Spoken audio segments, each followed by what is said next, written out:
जय हिंद। आप देख रहे हैं न्यूज है और मैं युवा सिंह। बता दें आपको ये वीडियो बिहार समेत देश के जितने भी शिक्षा प्रेरक समन्वयक जहां भी सक्रिय हैं, चाहे वो बिहार हो, उत्तर प्रदेश हो, मध्य प्रदेश हो, राजस्थान हो, जहां भी है, जम्मू कश्मीर हो, जहां भी है, झारखंड हो, जहां भी है सर, मैं आपको बता देना चाहता हूं वीडियो सभी के लिए महत्वपूर्ण है। बिलक रही महिलाएं और मुस्कुरा रही सरकार। मामा जी क्यों सो रहे हैं आप? मामा जी को सोने से फुर्सत नहीं है। अगर मामा जी जगते रहते तो ये महिलाएं जो बिलक रही है, पेपर के आर्टिकल में जो छप रहा है, उनको आंख से दिखता और आंख से दिखने के बाद उनके कानों में जुड़ेंगता और उनको समझ में आता कि हमारी महिलाएं, हमारी बहनें, जो हमारी भांजी है, वो लोग कितना रो रही है, कितना परेशान है। मैं आपको बता दूं कि शिक्षा प्रेरक समन्वय की संख्या पूरे देश में 5.5 लाख होते हुए भी इन लोगों को न्याय आज तक नहीं दिया गया। मैं हर बार कहा हूं कि यदि बिहार में आरजेडी जेडीयू की सरकार है, अगर ये सही है तो फिर कांग्रेस सरकार छत्तीसगढ़ में और राजस्थान में है, वो सही कैसे हो सकता है? अगर बीजेपी की सरकार उत्तर प्रदेश में है तो वो सही कैसे हो सकता है?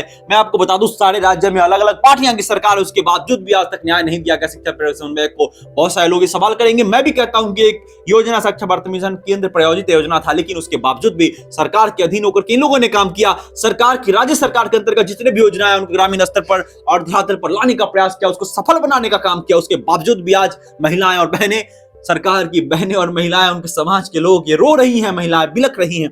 पेपर के आर्टिकल आपने देखा कि रोजगार जाने के बाद परिवार टूटे, महिला प्रेरकों में रुदन के स्वर फूटे।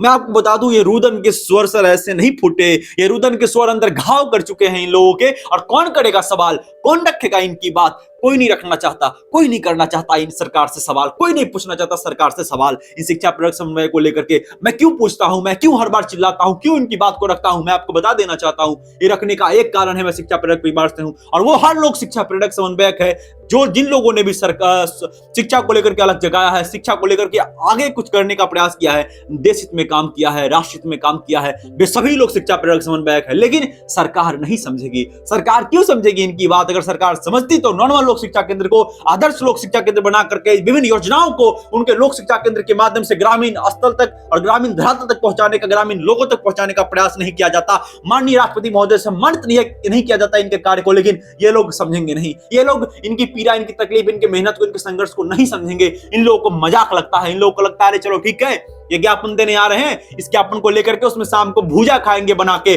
ज्ञापन का करते क्या हो साहब आप? ज्ञापन का करते क्या हो आप? इतनी ज्ञापन मैंने हर बार कहा है कि जितना ज्ञापन शिक्षा प्रेरक समन्वयक ने पूरे देश में शिक्षा मंत्री और मंत्री, शिक्षा विधायक, सांसद और जितने भी लोग हैं उनके पार्टी के जो मेंबर अध्यक्ष, सबको दे दिया ना।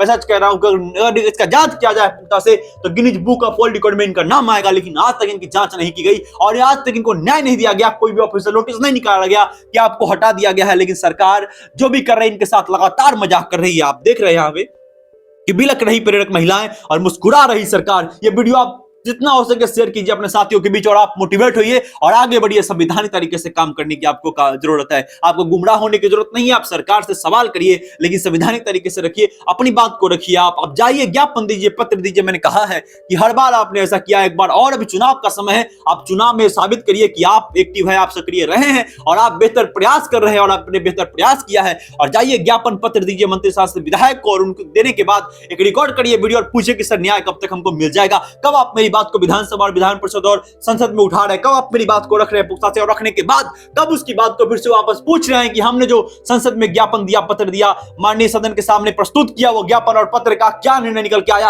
आपने नहीं पूछा। 2-3 लोगों ने ऐसा किया है जो सांसद है, लेकिन इन लोगों ने नहीं पूछा। क्यों पूछेंगे ये लोग? क्या जरूरत है? इन लोगों ने दे करके अपना ज्ञापन पत्र, वहां पे बात खत्म हो गया। इनके पास तो और भी बहुत सारे काम है। अरे सर, क्यों नहीं पूछा आपने कि जो शिक्षा प्रेरक समन्वयक लगातार इतने समय से प्रयास कर रहे हैं, भटक रहे हैं, दर-दर की ठोकरें खा रहे हैं, लाचारी और दलदल में बेरोजगारी की मार झेल रहे हैं, आज शिक्षा का अलग जगाने वाला कहीं ना कहीं जाकर के मजदूरी कर रहा है, खेतों में काम कर रहा है, ठेले चला रहा है, आपने क्यों नहीं पूछा? सर उठाइए ना सर सवाल, रखिए ना सर बात। और ये जो लोग टीका टिप्पणी कर रहे हैं एक दूसरे पे व्हाट्सएप के माध्यम से, मैं आपको बता देना चाहता हूं, ऐसे लोगों को ना कहीं आपको सबक सिखाने की जरूरत है। आप सिखाइए ना सर अपने में सबक, चाहिए ना ज्ञापन दीजिए ना सर, एक बार चाहिए ना ज्ञापन सौंपो अभियान। क्यों नहीं चला रहे सर? आप क्यों सो रहे हैं सर घर में? मैं आपको बता देना चाहता हूं कि अभी 2-3 दिन पहले मैंने न्यूज से वीडियो करना शुरू किया है। इतना चिल्ला के मैं थक चुका हूं। लगातार लोगों को देख रहा हूं, अलग अलग जगहों से लोग ज्ञापन देने का एक बार फिर कहीं ना कहीं ज्ञापन सौंपो अभियान चलाने का प्रयास कर दिया है। चाहे वो मुख्यमंत्री तेजस्वी यादव हो या फिर बिहार के अलग राज्यों से, उत्तर प्रदेश, राजस्थान, छत्तीसगढ़, जहां भी हो, हर जगह से न्यूज हमारे पास आ रही है। तो लोग कर रहे हैं ना प्रयास। और जो लोग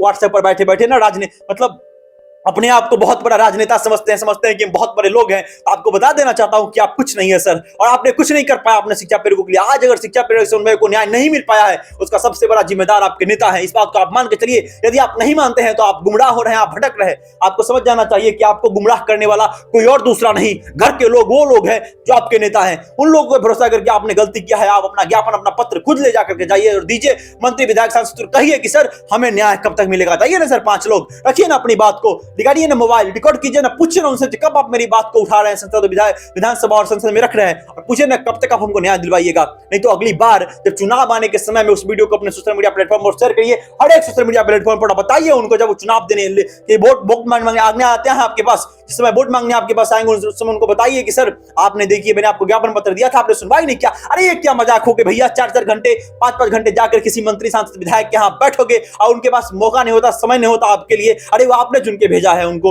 और आप उनके पीए कहते हैं कि 4 घंटा 5 घंटा आपको बैठाने के बाद कि साहब जी यहाँ निकल रहे, साहब वहां निकल रहे, साहब वहां निकल रहे। अरे भैया हमने आपको भेजा है, उनको बताइए ना, अपने वोट के ताकत को समझाइए ना उनको। लेकिन आप ये नहीं करोगे, आप बेकार की बेफजूल की बातें करोगे, टीका टिप्पणी करोगे आप, लेकिन आप ऐसा नहीं करोगे। आप हमारी भावना को नहीं समझ पा रहे होगे। लेकिन मैं आपको बता देना चाहता हूं कि शिक्षा प्रेरक समन्वयक ने, चाहे वो हमारे परिवार के लोग हो या फिर आपके परिवार के लोग, अगर 5.5 लाख शिक्षा प्रेरक थे तो उनके पूरे परिवार के लोगों को, 5 लोगों को भी जोड़ के देखा जाए तो 25 लाख लोगों की सरकार ने कहीं ना कहीं जिंदगी बर्बाद की है, रोड पे लाके लाचार छोड़ दिया है। मैं आपको सिर्फ इतना कह रहा हूं कि संवैधानिक तरीके से अपनी बात को रखने का प्रयास करिए, और आप गुमराह बिल्कुल मत होइए, क्योंकि गुमराह वो होता है जो कायर होता है। आप कायर नहीं है सर, आपके अंदर वो जुनून है, आपके अंदर वो शक्ति है, जो इस वीडियो को देखने के बाद आप ज्ञापन सौंपो अभियान को जरूर सफल बनाएंगे। और आने वाले चुनाव में जो विधानसभा और लोकसभा के चुनाव है, उसमें आप साबित करेंगे कि कहीं ना कहीं शिक्षा प्रेरक समन्वयक जागरूक था। और आज भी क्यों नहीं देगी सरकार आपका न्याय, आपको क्यों नहीं देगी, आपका खोया हुआ मान सम्मान वापस क्यों नहीं करेगी। आपको 402 पत्रांक के तहत बिहार में बहाली किया गया, आज उसी पत्रांक के तहत बहाली कोई और कर्मचारी है जो कहीं ना कहीं आज स्कूल में पदस्थापित है और अच्छा खासा मानदेय, सम्मानजनक मानदेय के साथ अपने जीवन को व्यतीत कर रहा है। तो शिक्षा प्रेरक समन्वयक क्यों नहीं, कोई भी राज्य हो वहां पे क्यों नहीं उनके साथ हो सकता है। घोषणा पत्र में शामिल किया गया अनेक राज्यों में, वहां की सरकारें आज उनको गुमराह कर, छत्तीसगढ़ हो या फिर मध्य प्रदेश या राजस्थान, उसके बावजूद भी बिहार हो, हर जगह किया गया। लेकिन आज भी लोग उसको गुमराह करने का प्रयास कर रहे हैं। कैसे कर रहे हैं गुमराह करने का प्रयास? लोग कहते हैं कि सर आप इतना ज्यादा क्यों बोलते हैं, इतना सारी चीजें। मैं आपको बता दूं कि जो पीड़ा आपके अंदर जो है उसको मैं महसूस कर सकता हूं। मुझे जब शिक्षा प्रेरक, जब वीडियो महिलाएं जब रोक करके बहनें भेजती हैं तो कहती हैं, हमारी माँ जब वीडियो भेजती है हमारे पास तो कहती हैं कि सर पता है जब समाज में निकलते हैं तो लोग ताना मारते हैं कि देखो सरकारी नौकरी थी, आज ये लोग भटक रहे हैं। मैं आपको बता देना चाहता हूं कि ये लोग रोती हैं, बिलखती हुई वीडियो भेजती है, और मैं उस वीडियो को नहीं चला सकता क्योंकि उनके मान सम्मान को ठेस ना पहुंचे। लेकिन आज लोग नहीं समझेंगे। वीडियो कैसा लगा कमेंट के माध्यम से अपनी राय को रखिए, और वीडियो को शेयर कीजिए, जितना हो सके शेयर कीजिए, और ज्ञापन सौंपो अभियान एक बार फिर से सफल बनाइए। बहुत बहुत धन्यवाद। जय हिंद।